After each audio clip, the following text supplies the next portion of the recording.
DJ Ranjeet Raj Majhari mobile number 82 71 27 28। भैर दिन बाया बाया बाया यो भोले दानी करू दाया दाया दाया अहेला भैर दिन बाया बाया बाया जहिया जेते उ खुशी के दिन जहिया जेते उ खुशी के दिन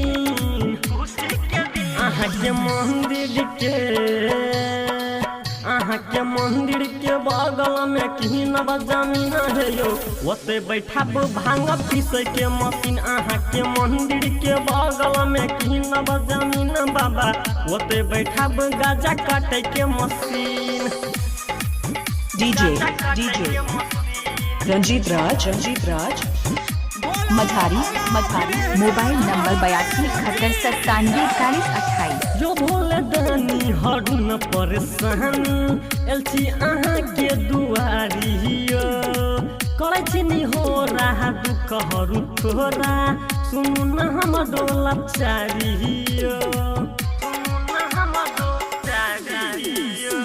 जो भोले दानी हरुन परेशानी एलची अहाँ के दुआरी करे छिनी हो रहा दुख हरू थोरा सुनु न हम डोला चारियो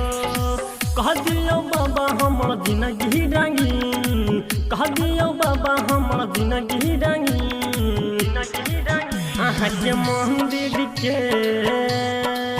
अहाँ के मंदिर के बगल में किनब जमीन है यो ओते बैठाब भांग पीसे के मशीन अहाँ के मंदिर के बगल में किनब जमीन बाबा ओते बैठाब गाजा काटे के machine. DJ Ranjeet Raj Majhari mobile number 82 71 97 41 28। बिना लभर के छे जिंदगी उदासियो पूरा दिया मनवा के आसियो धीरेन्द्र आजाद आहा राइटर आर्यन के अहे पछै विश्वासियो बिना लभर के छे जिंदगी उदासियो पूरा दिया मनवा के आसियो धीरेन्द्र आजाद आहा रंजीत सुमित के अहे पछै विश्वासियो